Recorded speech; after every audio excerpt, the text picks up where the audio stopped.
Hey, this is Coach Marty, And this is Lori. and it's time for That Sports Couple. What? Brought to you by Diamond Distributing. Colonial Exterminating Company, Edward Jones, C. Robert Email. Wendy Benedetto, Ladder and Blue, Sports Pub, Dusterhead. Adam Roussel, Riverbed, Carroll Creek, Tri-Parish Trophies, The Seafood Pod.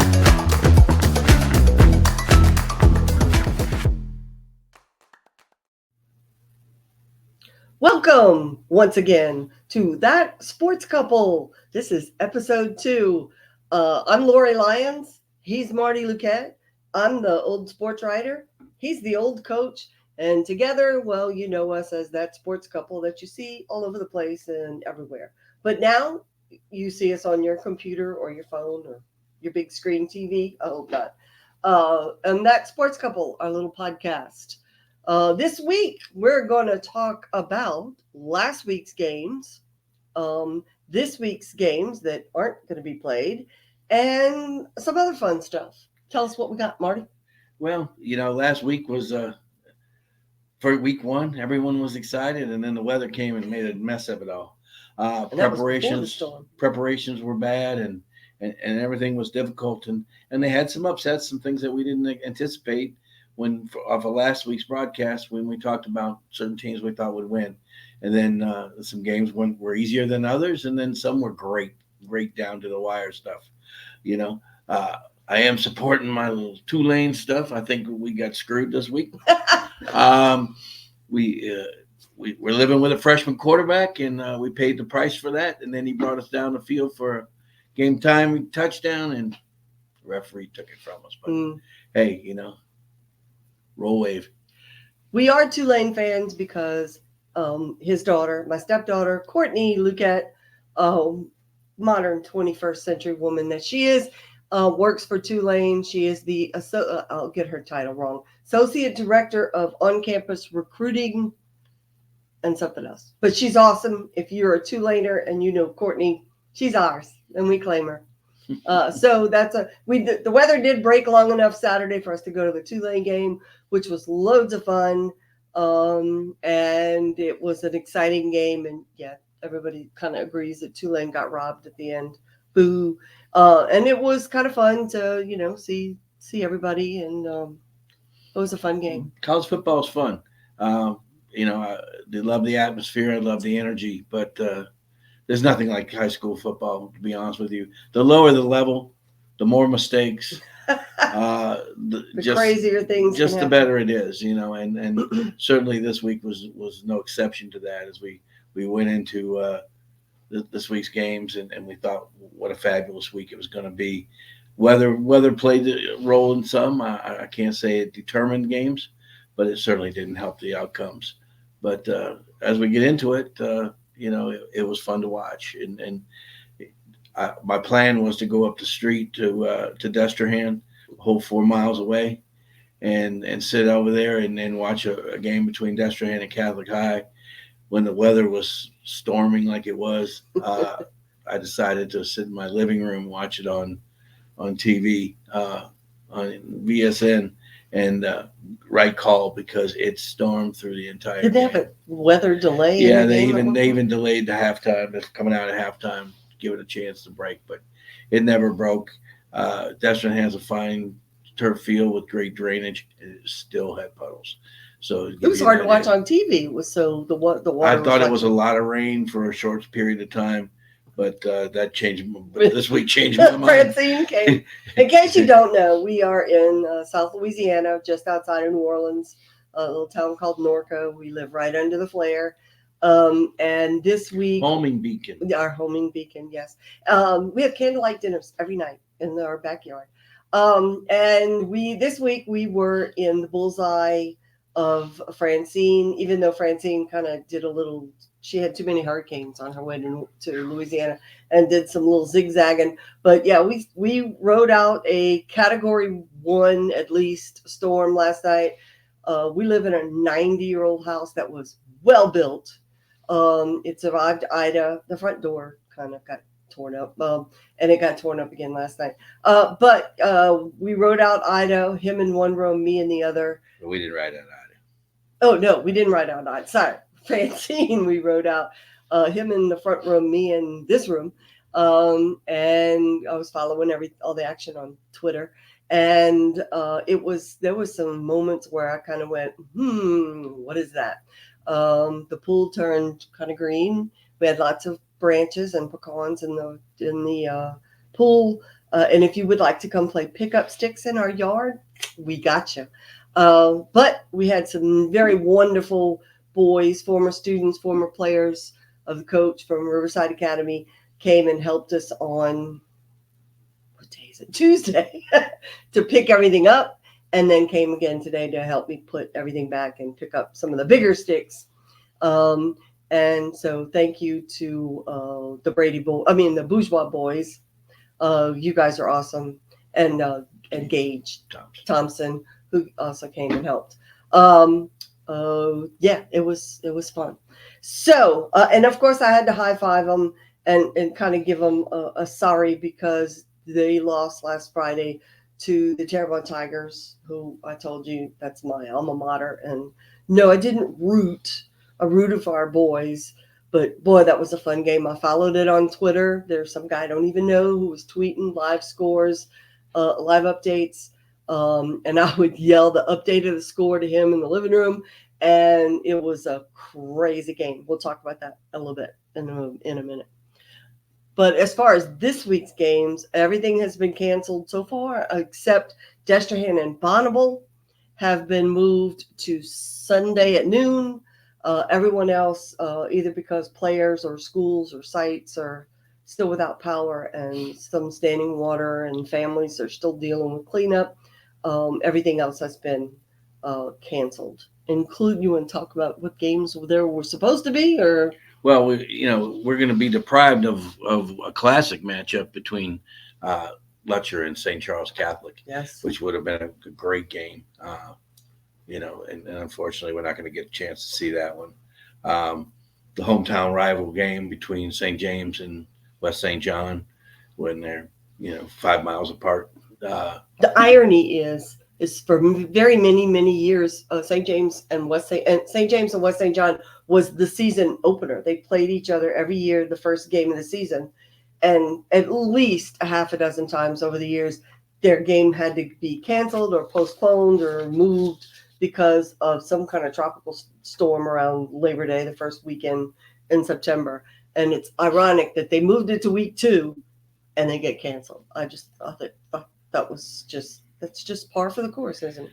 And another game I was looking forward to seeing, to see how it played out, was St. Augustine from New Orleans was coming out to play East St. John. Oh, yeah. That would have been another good matchup.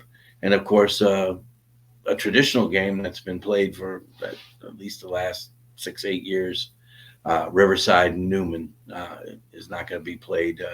We had a chance, one of the boys, Brock Bourgeois, the quarterback at Riverside, was here helping clean up. So we did a little interview with him. You'll see that in a little bit.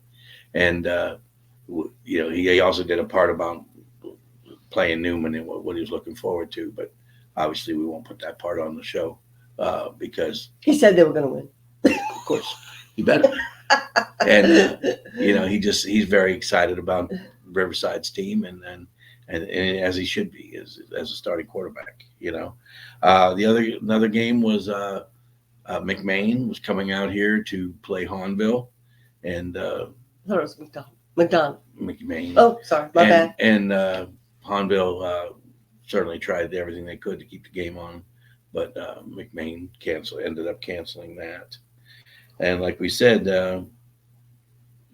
Bonneville and Destrehan are going to try to play Sunday afternoon. So should have nice weather. Should be nice weather. It was a beautiful day today. Should be very, very hot. But it's high school football. You want to play as many games as you can. Good point. And Destrehan, unfortunately, got its first loss in regular season in 33 games. So they want to get back on the field. They do not want to sit another week with that in their mouth. That was the state's longest win streak at 33 games. Ended with Destrehan's very smidgen of a loss. I said it to Catholic High. No, it was a bad call. If you've seen I just saw the still picture. I didn't see when you watch the game and you see them put the sticks down, everybody runs in. Destrehan starts celebrating because they're short.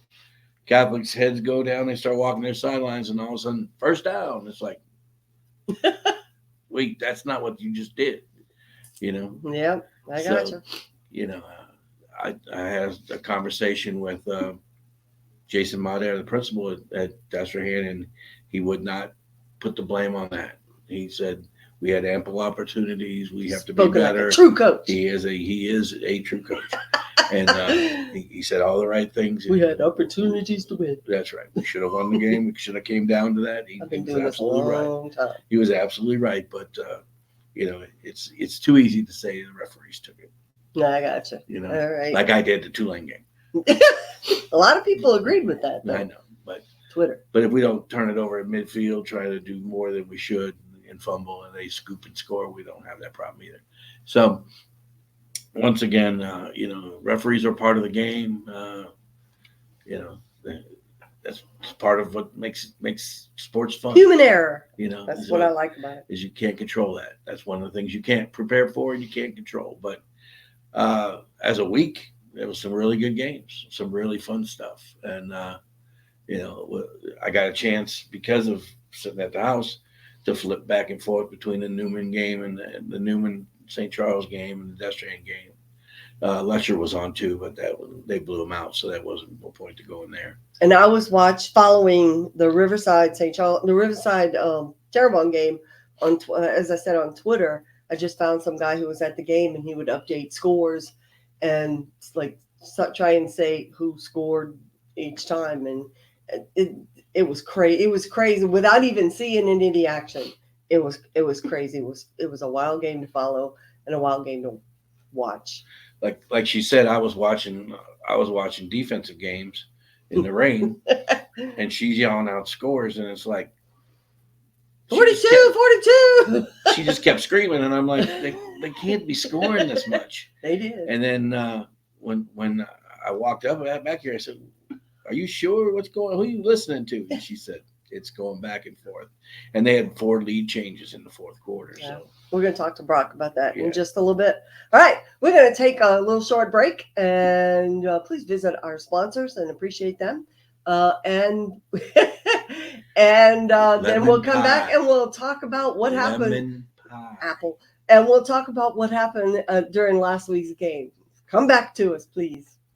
Brought to you by Diamond Distributing. They're the guys who deliver the Hubig's pies. Lemon! No apple. If you don't see your favorite pie and freeze-dried goodies at your store, have them call Diamond Distributing.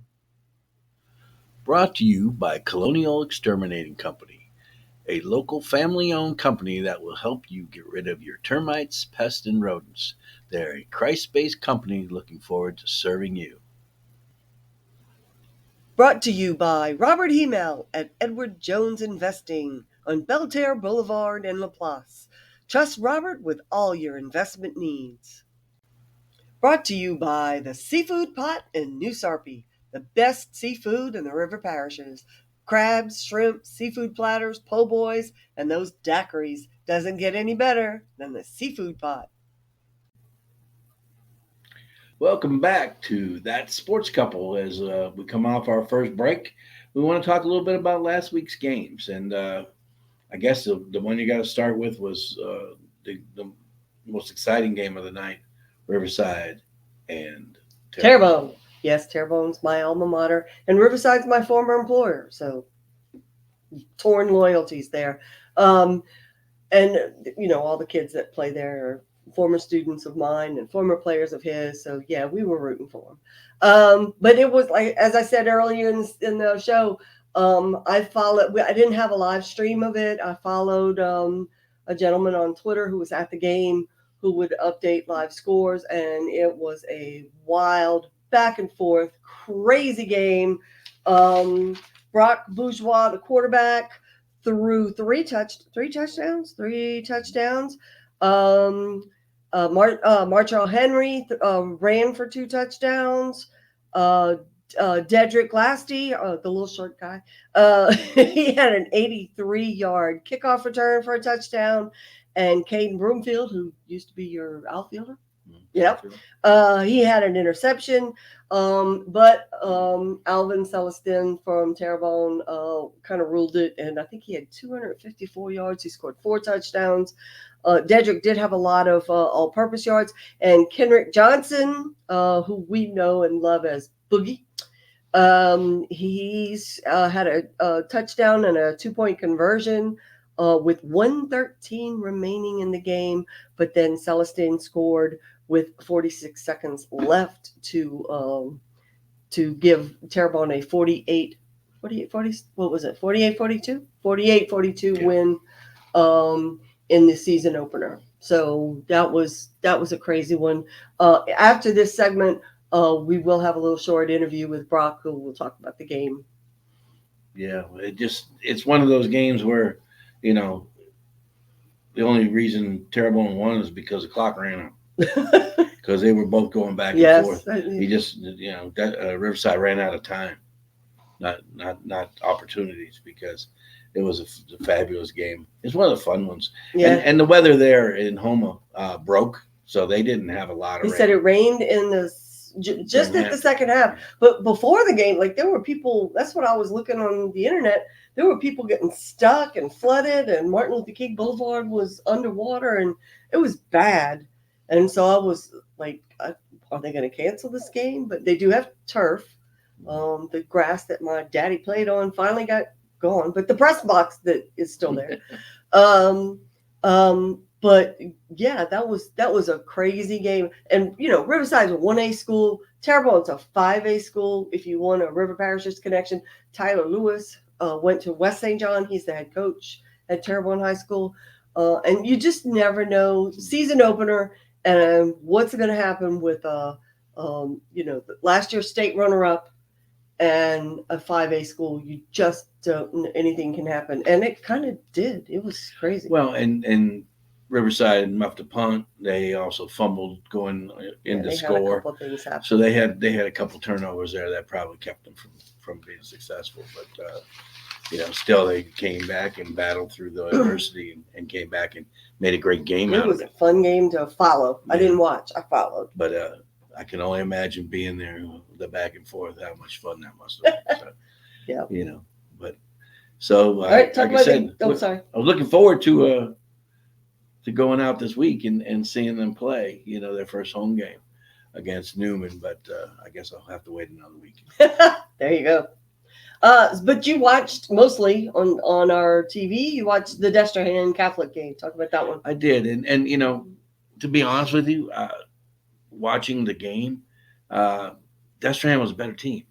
I thought they dominated the game. They moved the ball better. They didn't score a lot. Neither team scored a lot. Destrehan was much quicker and got around the outside and was able to score a couple touchdowns.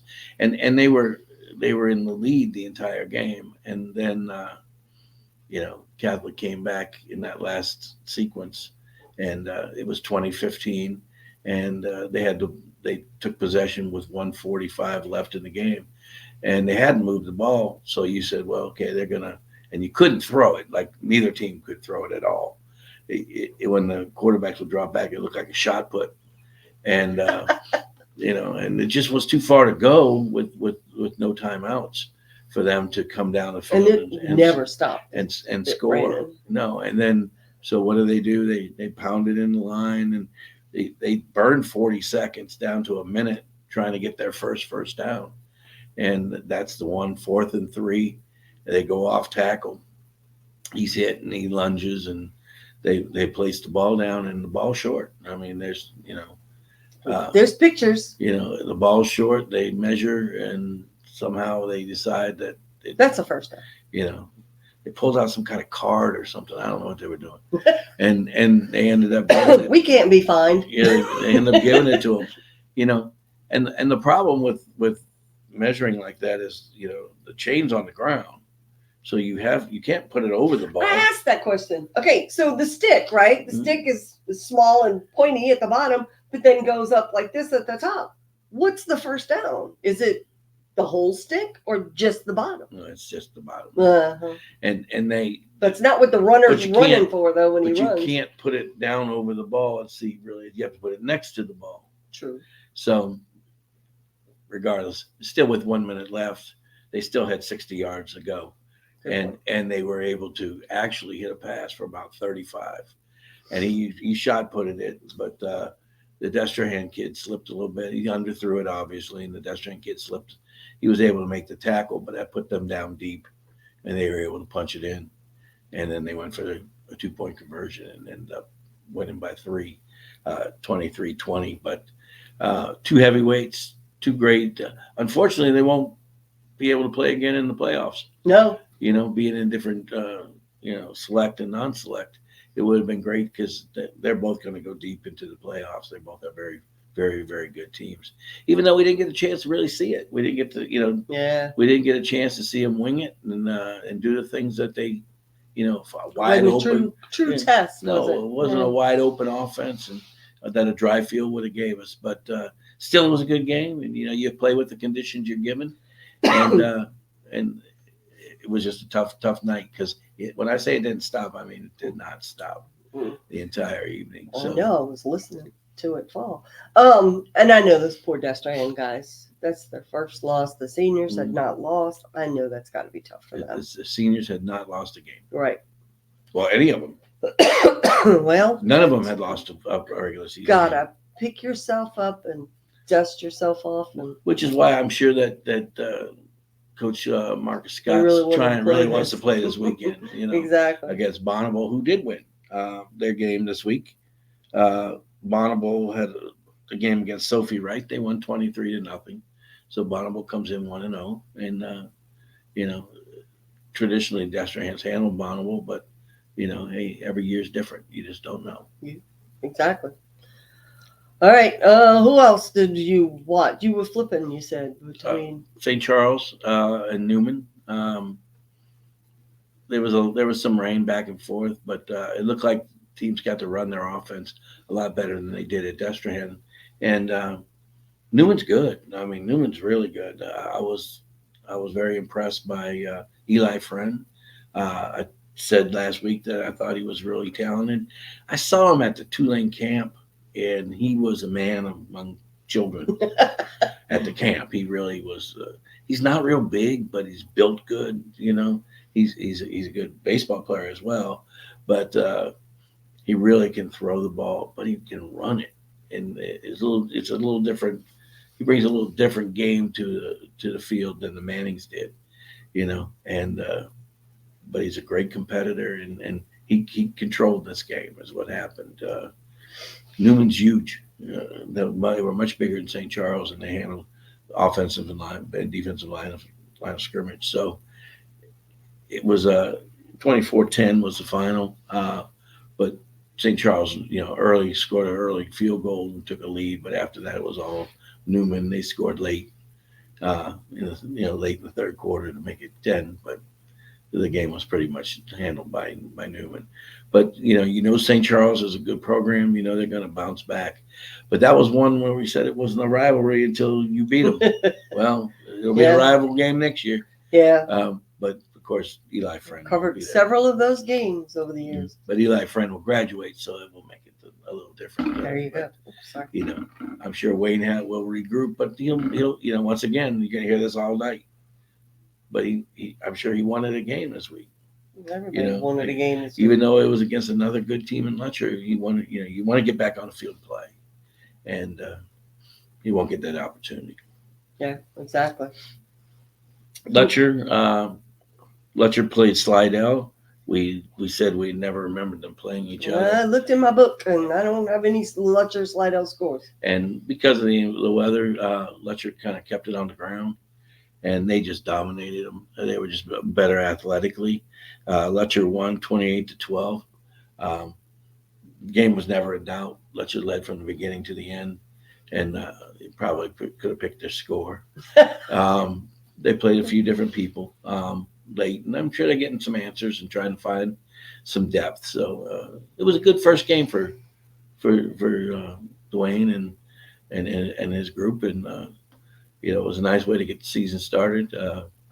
This would have been a better test, St. Charles this week. Yes. This would have been a good test. And that's a big rivalry. And then I looked that one up, and they've played each other. Then they didn't play each other for a while because things got kind of ugly for a little while.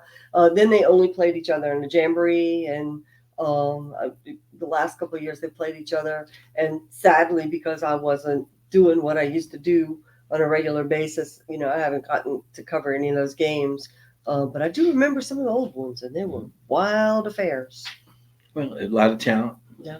A lot of just each other. You're from the same neighborhoods. Yeah. And sometimes you got one person in the house goes to Lutcher and one person goes to St. Charles. It happens. It's not unusual in the River Parishes. It's not. Certainly when you're talking about St. Charles and Riverside. Yes. The two privates. Right. They'll be able to. They pull from all areas. So anytime they're playing a local team, there's probably a good chance that they're matched up against one friends. Year that all the alumni would post their pictures, their football pictures when they played, or their cheerleader pictures. Just the good-natured trash talking is what we call it, I guess. Yeah. Trembling. Yeah. Trembling talk. There you go. Instead of trash. Back and forth. Back and forth. Bouncing up and down. Yep. So, like I said, that one would have been a good one. Other games, Hornville. Greg Boyne got his first win as a head coach at Hornville. Saw him on Facebook with his football. Yes, I saw that too. And then I had to laugh because he looked like a wet rat. He was soaking wet, holding up his ball. But he was proud. Oh yeah, with a smile on his face. And they had a nice win. They played Booker T, won 42-6, and it was a good first game for Hornville. Get some experience and get a win and get some good things going in that program. And to score that many points in a slush like it was. Yeah, and then they had Eleanor McMain coming in this week, who lost 55-0 to Belchase, and they had picked up win number 2. Unfortunately, they didn't get that, and next week they get to go to play Edie White, so they'll have a real challenge. And Edie White's on a roll right now, aren't they? They'll have a real challenge. Yeah. But Edie White is playing this week, so they're playing Jesuit, as a matter of fact. Oh, that's a good test. They played Holy Cross, Jesuit, and Hornville. It's a Catholic war. That's there you go. That's a nice schedule Edie White had. But so Hornville picks up their first win of the year. Who else we got here? St. James. St. James. East St. John, St. James. That was a surprise. I didn't see that one coming. Well, I keep telling y'all, Who's if you the want 20-0. There you go. And I keep telling y'all, if you want hardcore football, this ain't the place. So I go where hardcore football is talked about too. And that's when I found out, listen to Ulysses from that East St. John was playing a freshman quarterback. And they came back and said, he played like a freshman quarterback. And St. James just, they put pressure on him, made him do things quick. And he wasn't, he needs a little bit more experience. Yeah. And so St. James jumped up 20-0 by half and just rode it out to the end. So it was never in doubt. Some years you're up, some years you're not so up. Well, St. James is up because they're very good, very talented. And it's going to be a great year in over there in Wildcat land. Yes. But they got hammered yesterday by the storm too, and I think a lot of people there are without power. And so, well, a lot of Laplace is without power, so that no way St. Charles could play. Correct. Reserve is still without power. The school at Riverside's without power, so there's no way Riverside could play. Some of the people up towards Letcher that went to Riverside posted they still don't have electricity. So, and then they're talking Wednesday.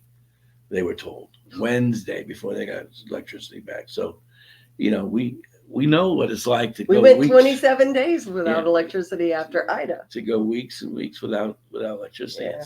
And even days is very miserable. Yeah. And we sat here and we, like you said, we sat in our home, and it's been here a long time. It's well built, but the lights would flicker, and I said, please, that's the only thing. Just let us keep the electricity, and we were fortunate. We didn't lose.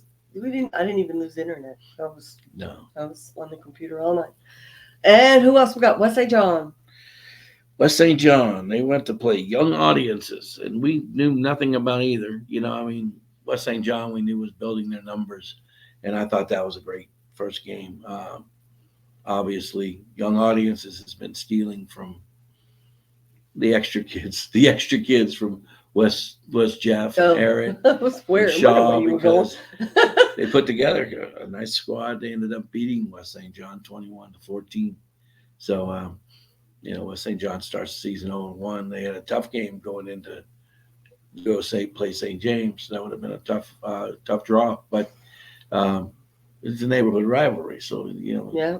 it's fun. And it's one of those games where you never know what's going to happen. A lot of people were talking the last couple of days. Well, last week, it was the anniversary of the opening of St. James's new stadium. I was there that night, and I believe St. James had built a sizable lead at halftime, and then West St. John came back at the end. Actually, it was the other way. Another way around. See, I'm getting West St. John built a big lead by halftime. St. James stormed back. That's it. And then West St. John scored the last touchdown. There you go. It all blurs after a while. That was Robert Valdez. Yes. When he was there. Yeah. And Goche, the eldest kid, the left-handed quarterback for St. James. Blaine, yeah. That went to LSU for a while. Mm-hmm. So, that was quite a Narcisse. Oh, yeah, Llewellyn Narcisse. Yeah. Who's now the head coach at Ascension Catholic. Got his first win. Llewellyn Narcisse was the quarterback at St. James. They brought him back. Yeah. And that's right. Oh, God, I'm old. But West St. John was able to score the last touchdown, hold on. So it was that's a great that's a great. I was there. Yeah, that's a great matchup. Yes. And rivalry. But so that was our last game of the week to talk about. So we're going to take another short break, and we're going to come back and talk a little bit with Lori talked a little bit with Brock Bourgeois about the Terrebonne. The Terrebonne game Friday night. Yeah, Friday night. We looked ahead to Newman, but we'll save that for another day. Brought to you by Wendy Benedetto at Ladder and Bloom. If you are buying or selling your home, call the best in the business. Let Wendy Benedetto get you home. Brought to you by the Sports Pub in Destrehan. For fabulous food and big screen TVs, come to the Sports Pub for all the action. It's a must after your big game. Brought to you by Riverbend Chiropractic. Come see Dr. Adam Roussel for pain relief. His decompression table will change your life. Call Riverbend Chiropractic in Destrehan. Brought to you by Tri-Parish Trophies in Reserve. When it's time to acknowledge someone's accomplishments, let Tri-Parish Trophies help.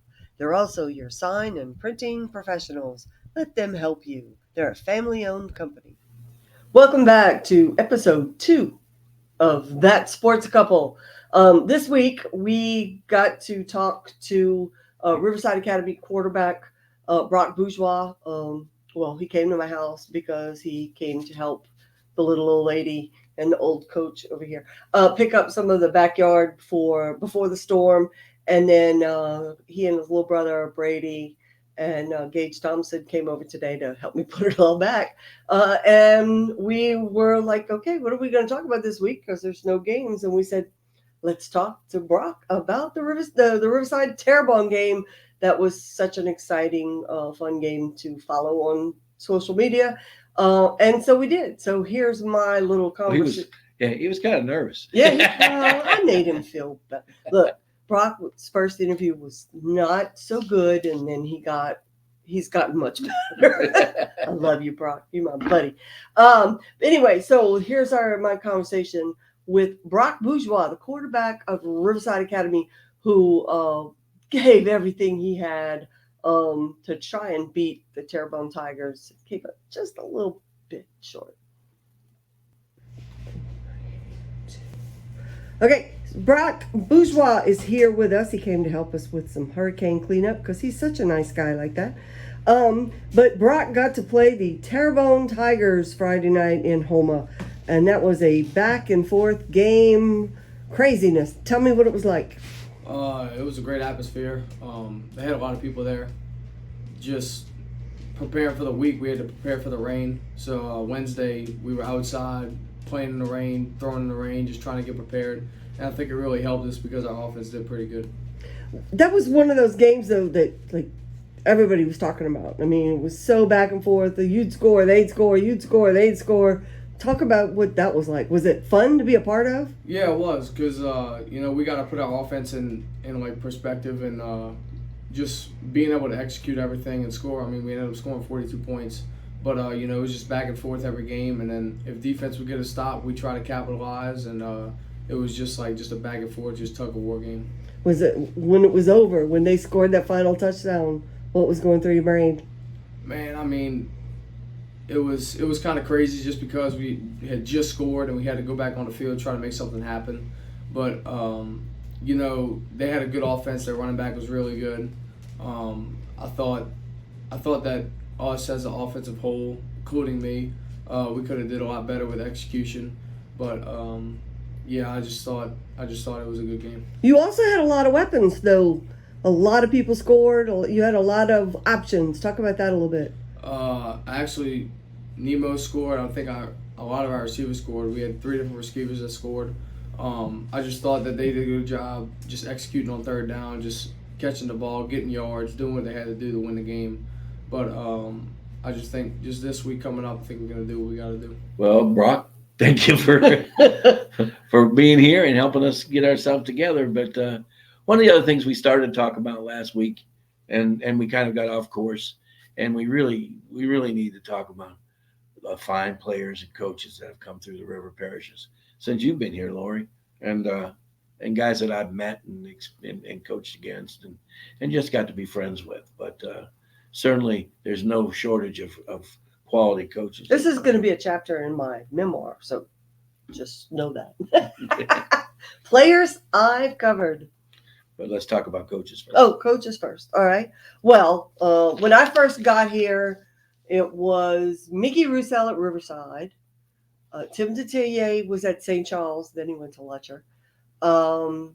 Richard Holmes was at St. James, but then he left and Rick Gailey came in. West St. John was Lori DuPont, who was an institution at Edgard for a long time. Hahnville was Darren Barbier, and Destrian was Chipper Simon when I first got here. And Tim Rebo was the baseball coach. And then, as happened, things change over. Tex Galloway was at East St. John. Almost forgot him.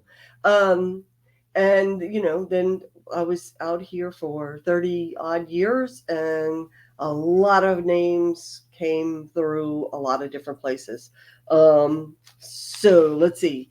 Some of the people these are guys that, yes, I had to try and interview and say, okay, you can't say that in a family newspaper, coach.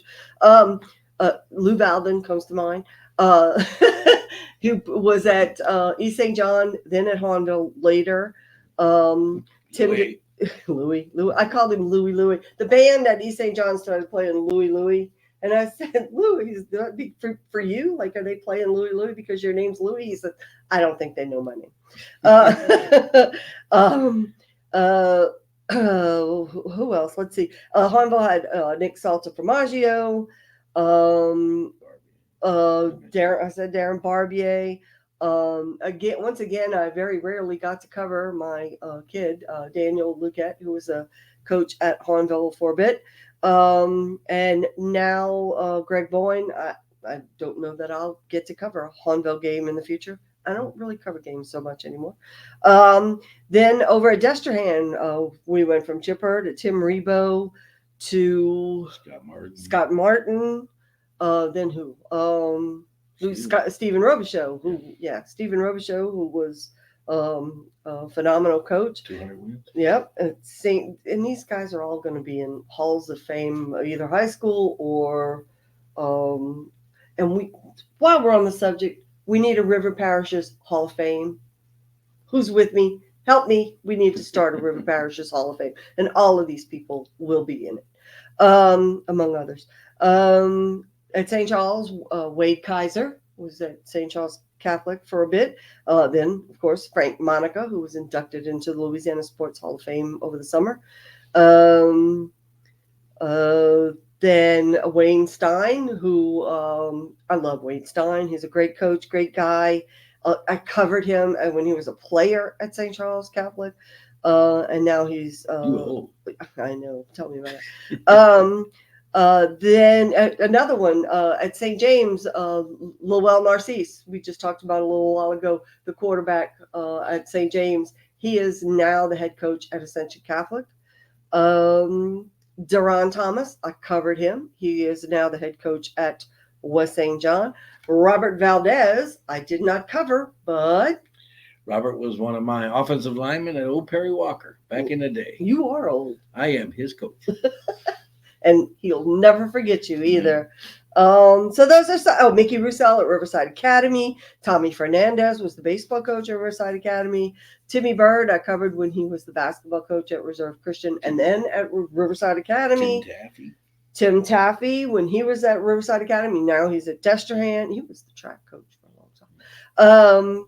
Who else? I think that's everybody on my little list. So you're all going to be in the book. I will accept payments to be nice. No, just kidding.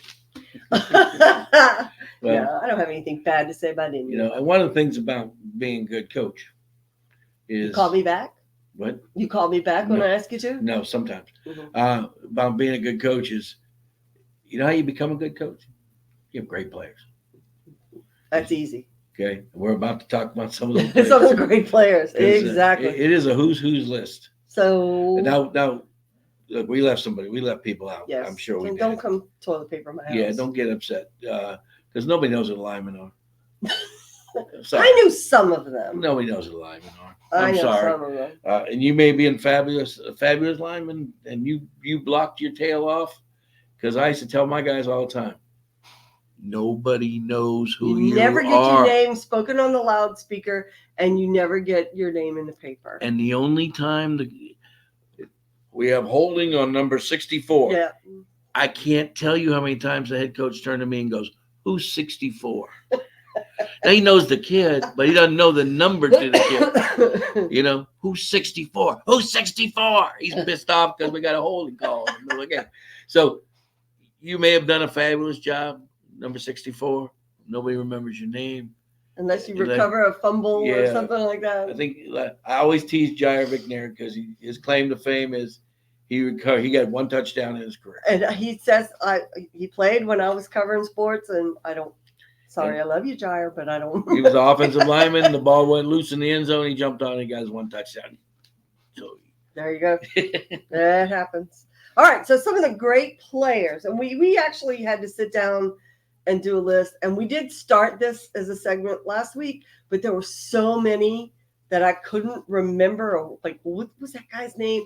That we said, let's skip it, and we'll do our research, and we'll come back this week and talk about it. So again. If I forgot you, it's not because I don't love you. It's just I'm old. Now, like these are the players that she covered. Yeah. So we're talking from 90 to now. Not yet. Because before I was given the list from Destrehan by Rusty Rebo, who was the first Destrehan player to play in the NFL. He played with the Saints back in 76. Yep. So I didn't cover Rusty. He's a little before my time. But he would make a list. He would be in the River Parishes Hall of Fame if we had one. When we have one. Fabulous player for Destrehan. He played in back-to-back state championship games. Lutcher won one. Destrehan beat Lutcher the next year. And so the fabulous players just before her. Yeah. So if you were before 90, you're just like number 64. Doesn't mean you weren't good. Just means you're before my time. That's all. And if you're before my time, you're kind of old too, because that was a long time ago. All right. So let's start alphabetical order. Destrehan High School. Of course, everybody knows Ed Reed. Yes, I covered him. Did you also know he played baseball and ran track and played basketball? Sometimes all of it on the same day. Yes, sometimes all of it on the same day. I love Ed Reed. He's in the Louisiana Sports Hall of Fame. He's in the Greater New Orleans Sports Hall of Fame. And, of course, the Pro Football Hall of Fame. He's a wonderful guy. Here's one, Jai Eugene Sr. Jai Eugene Sr. just had a kidney transplant, doing well. Sending my love to you, Jai. I covered Jai Eugene Sr. and Jai Eugene Jr. The Jeffersons, Justin, Jordan, Justin, Jordan, and Ricky. There you go. Let's see who else. Kirk Merritt, who was a Saint for a brief time. Damaris Johnson, Mike Seyfried, the kicker, the punter for the San Diego Chargers for quite a long time. 14 years. Yes, he would be in the River Parishes Hall of Fame. Josh Victorian, wide receiver or defensive back, or probably both in high school. Yeah. Let's see. Jericho Nelson. Yes, remember you. Darius Vanette. There were a bunch of Vanettes, and there was a bunch of them that before my time, after my time, that I kind of get y'all mixed up. John Emery. I shouted him out last week, but we cut a little segment. John Emery Jr., God bless you, tore his ACL again after having a fabulous first game. And everybody was like, yeah, John Emery's back. And then he gets injured. Non-contact during practice. Well, yeah, I covered his dad and him. John, I'm sending my love to you, boo. He's going to be on the 7-year plan by the time he's done. I was on the 7-year plan. Kind of like the one you were on. I did not have a medical red shirt. Rondell Mealy, senior, played at Destrehan. Junior, played at Letcher. Covered both of those guys. So that's pretty much the Destrehan. Oh, Damon Mason. Don't want to forget him. He played in the Canadian Football League USFL. and USFL and Indoor arena. You name it. He played it, coached it, and is still around being a wonderful mentor to today's players. I don't forget you, Damon Mason. Okay, moving over to East St. John. The Monroes, Jarius Monroe and Darian Monroe. Saw Jarius the other day after the Tulane game and said, do you remember me? He looked, no. Well, I remembered him. Nobody remembers the sports writers. Duke Williams, Patrick Lewis, Roy Dell Williams, who we misspelled his name the entire time. He was at East St. John. Then he goes to Tulane and he gets an apostrophe and we're like, what? DeQuincy Scott, who Marty and I will always remember for hitting 5 home runs in one baseball game against Destrehan. We were there. 4. Weber, you should have walked him the last time. And Ryan Perilou. People ask me all the time, who's the greatest player you ever saw? And I always, Ryan Perilou, he did it all. He played baseball. He played basketball. He had groupies when he was in high school. Football, you name it. He just did it all and did it all very, very well. And I know he had a rough time once he got out of high school, and but he was a phenomenal high school player. Lewis Lips, Marty brought up, he was a little before my time, but I did cover him when he was the recreation director in St. John the Baptist Parish. Mandel Eugene, senior and junior. Mandel Eugene was the workhorse running back for East St. John back in the day. His son went to St. Charles Catholic, and I did get to do a story on him. And I called and interviewed the dad, just like, what is it like, hearing your name, but it's not you anymore, and now it's your kid. And we had a very emotional interview, and he got very emotional about it. He was very, very proud dad. And that was a cool little full circle moment for both of us. Who's next? Hawnville. Ready? Mm-hmm. Hawnville. The Landry brothers, LaRon and Dewan Landry. Remembered them both. Puka Williams. Yep. Who is this? Jaquan Jackson. I he played at Tulane. He's a very good friend of the family and my stepson who coached him at Hornbill. I think he was after my sports writer career ended, so I didn't really get to cover him that much. I'm sorry, because I would have loved to. LaRon Bird, Alfred Blue. Remember Alfred Blue? Loved Alfred Blue. Darius Raynaud. There's another one. Then moving over to Lutcher. Yes, I covered Jarvis Landry. Gave him a ride home from practice one day. John Trey Kirkland. Dexter McCoyle. Lionel Washington I did not cover. And Terrence Jones did not cover. They were a little before my time. We forgot one. I'll think about it. What his name is. It'll come to me in a second. St. J. With the Lutcher Riverside. Jordan Loving, who I love to tell this story, but Jordan Loving. Jordan was a baseball player, and besides being the quarterback on the football team, he was a baseball player, and he was in Monroe in the playoffs, and he hit a home run to help his team win the game. And I had his number, and I texted him, and I said, "Look, I know you're on the bus. When you stop, call me so I can get some quotes from you." And he texted me back, and he said, "Okay, but can I bring?" I don't know who the player was. I don't remember. My friend, my teammate, because he hit the home run yesterday. And I don't think I've ever had a player before or since do that. And that sticks with me. That will stick with me for the rest of my life, that this young man had the presence. He's still a great young man. Still a great Still young guy. doing good things at Riverside. Yes. Coaching the quarterbacks, and he's loving it. Loving life, baby. Yeah. Loving life. He's a good guy. Okay, we got some other guys. Rico Gathers, who was basketball, but also played football. Cash Foley, who went on to Grambling. Jared Butler, everybody knows, the basketball player, who's still in the NBA.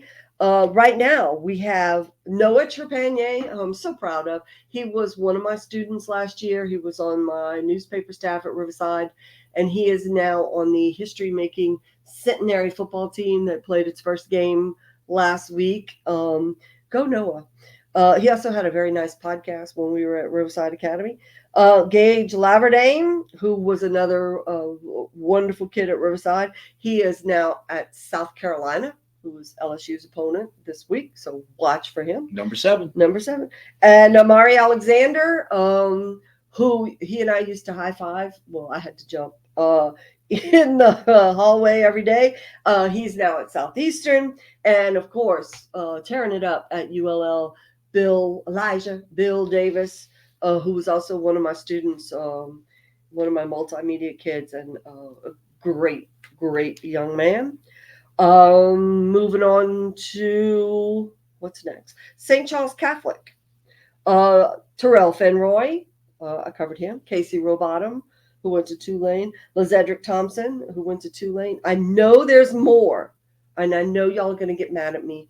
Don't, because I know there's more of you. Send me your names. I'll mention you next week. There you go. And then St. James, Corey Webster, who went on to play with the Giants and has a Super Bowl ring, I do believe. Corey Geeson, big tight end. And Rydell Melanson. And then at West St. John, I did not cover Terry Rubisky as a player. I did get to interview him a few times as a coach. Quentin Johnson, Tyson Jackson, former NFLer, Juan Joseph, who we all remember very fondly. Who else? West St. John. Is that? If I forget you, send me your name, and I'll talk about you next week. That you were all going to be in the book. Yes, and my memoir. And I think everybody on this list has a darn good case to be in the future River Parishes Hall of Fame that we're going to start. I think. We're going to start? Somebody needs to. I need help. Somebody needs to. I know you talked to some other people about it. Yes, I have. Lizzie's Franca and a few others. But yeah. And I mean, they're, there's so many of the people that need to be hard to pick off that list right there. Yeah, and that's just since 1990. Imagine before 1990 because I got to the River Parishes in February of 1991. And I covered for the River Parishes for the Times-Picayune until 2012. And then I was a freelancer working for basically anybody who would say, hey, we need you to cover a game. And even now, I keep trying to retire and they keep bringing me back in. I'm now writing little game summaries and features for the Natchitoches Parish Journal. I spent Friday night trying to keep up with a couple of games from Senla. I don't even know who they are yet, but yeah. And and I did a post-game interview with one coach. It's his first year. He's a brand new coach, first year, and he lost. And he said, this stuck with me. I thought this was a great way to look at things. He said, I can handle losing. I don't want to fail. And I thought, yeah, I get it. They didn't quit. They didn't give up. They didn't just say, oh, we're getting our butts kicked. Let's go home. They kept fighting. I think they scored a touchdown late. And his thing was, I can handle losing, but I don't want to fail. I thought that was very profound for a first-year young head coach. Well, if he's teaching the right things, teaching them how to be good men, how to be dedicated, how to work hard, that it's important to be respectful. If he's doing these things every day, he will succeed. Okay? Those are the hard things to teach. Winning's not. It's easy to win. They get that once they get the discipline of the other things. And as long as he's teaching the right things, then he will not fail. Exactly. So right. And it's not an easy way to make a living. We don't get rich. And look, I love. You got to have a really good wife. Yeah, that was it. Or two. Oh, true. True. And he did. But when you look back at your career, you look at the bonds you make with those kids, the things you have, and the things that happened. I tell a story about going to a funeral of one of my players, and he had gone to the Bahamas, and he came back and he had an ear infection. He didn't think anything of it, and he went to sleep, and the next day he didn't get up. And so we were at his funeral, and one of the players are all there from his teams, and they're all from the early 80s, so they're, from the mid 80s, so they're 50 years old at the time. One of them says, Coach, do you remember that thing? You remember that time in practice what you told us? At practice. Just one day at practice. Said, no, in 40 years, I probably gave thousands of speaches about that. But it stuck, whatever I said stuck with him. And I said, what did I say? And he said, you talked about the work being important, not the games. Putting in the work, having the fun, doing the things it takes to learn how to work, not just play baseball, so that he carry that over. So he said, I go to my own job and I say the work is important. Why is the work important? Because I have people at home that count on me and people that need me. And so those things, and that was an off the cuff comment at the time. It didn't mean anything, did I mean that? Yes. Do I believe that? Yes. But I don't remember saying it in 1984. So you never know what's going to stick. You don't. That's as a teacher too. You don't. And it's one of the reasons why I wish that I had not waited so long to talk about Jesus Christ to my kids. Because if it sticks if that stuck with somebody in 84, maybe some scripture or something we're saying to them now will change their life. And, Jesus Christ changed my life. And I think it's important that we not skip that. And we're there for those kids day in, day out, and everything we do. So that is how I'll leave the show tonight. Laura, you have anything you want to add? Nope. I don't know what we're going to do tomorrow night. It's Friday night, and there's no football. What are we? I don't know what to do with ourselves. We're retired. We don't know what to do with ourselves. Anyway, what day is it? Yeah, I'm surprised you knew it was Friday tomorrow. There you go. Well, that's it for this second episode of That Sports Couple. Tell your friends, share, like. We are on Spotify. If you don't want to watch us, you can listen to us on Spotify. We're on YouTube. We also have a website, thatsportscouple.com, where we will be posting each week's episode. And if I forgot your name, do not egg my house. Just send me your name, and we'll have another session next week and talk about some more players. And like I've been telling people, hey, put us on when you're driving around. Listen to us when we're driving. Basically, we're sitting here, so you don't have to see us. If you know us, you know what we look like. So it's not like we're not doing no jigs here. And, we're not doing a touchdown. You don't want to do the jitterbug? We're not doing a touchdown dance or nothing. So and we're not jitterbugging. I'll challenge you to a touchdown dance when we.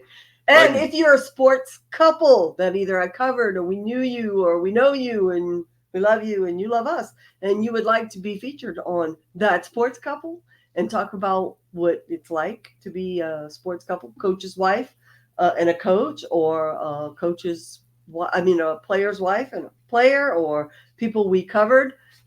There's a couple in Prairieville that I'm going to be calling soon. Drop us a line and we'll get with you, and we'll include you on a future episode of That Sports Couple. She didn't put them on the list, though. They were pretty good punters over at home. Oh, yeah. The Guidrys. Quinn Guidry, who married his high school sweetheart, who was the pitcher on the softball team, Trisha Dufresne. You're going to be on my show, so get ready. I'm calling you. Married, four kids. And Waylon, I couldn't remember his first name. Waylon Guidry, who went to Hawaii with the punt, pass, and kick competition. He also punted for LSU. Yeah. See, I'm old. I can't remember everything. Quinn punted for Nichols. So yes, he did. And I'm laughing. She's talking about names, and I'm going to leave. I'm not going to leave one out. One of my guys at St. James. Who? Shane Kleberg. Oh, Shane Kleberg. I forgot you, Shane. Shane played at Nichols. Shane. He came back. He was a young coach. Now he's the principal at St. James. And he was an offensive lineman, wasn't he? Well, he played offense and defense. He was fabulous. I remember he was an offensive lineman. See, offensive lineman, we do know you. So I didn't forget you, Shane. Just want you to know that. And now he's a big wig at Nichols. Yeah, well, he's the principal at St. James. And that too. So, we're proud of the kids that we came across in our lifetime, and the fabulous things they're doing. So, don't laugh at my Hawaiian shirt. I don't wear Hawaiian shirts very often, but my daughter gave me a Sule one, so I thought I'd put it on tonight in honor of them. And we're going to Oklahoma, and we're going to knock off the Sooners. Well, we're not going, but too late. Too late. On Saturday afternoon. So. All right. We'll see you next week. We won't have games to talk about next week, so we'll come up with something. All right. Love you. Love you. And we love each other.